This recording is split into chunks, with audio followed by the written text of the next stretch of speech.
Dobar dan, dragi gledatelji, dobrodošli na Impress TV. Danas je Međunarodni dan mladih i ovdje smo u Međunarodnom kampu za mlade u Kukavici. S nama je Svjetlana Marion, predsjednica udruge Zamisli.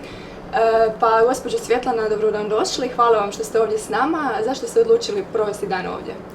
Dobar dan, hvala na pozivu. Evo, iza vas je plakat projekta koji vodim, a Impress je jedna od partnerskih organizacija. To je prije svega jedan od razloga, jako smo povezani, dosta dugo surađujemo.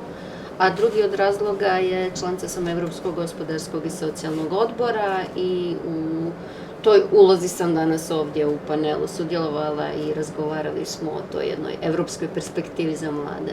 Odlično, bili ste odlični na panel raspravi, vrlo inspirativni.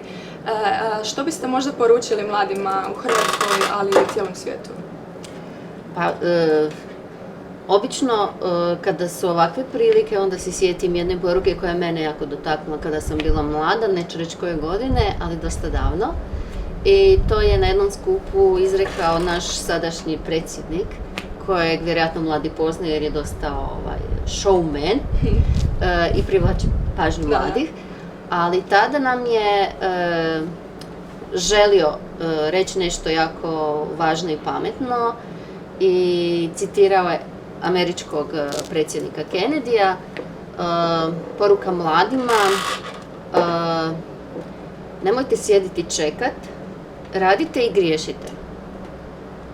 Odlično. I u principu, nakon toga sam jako puno griješila i jako puno platila za te pogreške, ali isplatilo se. Odlično. Hvala vam puno, vjerujem da će vaša poruka poslužiti mladima.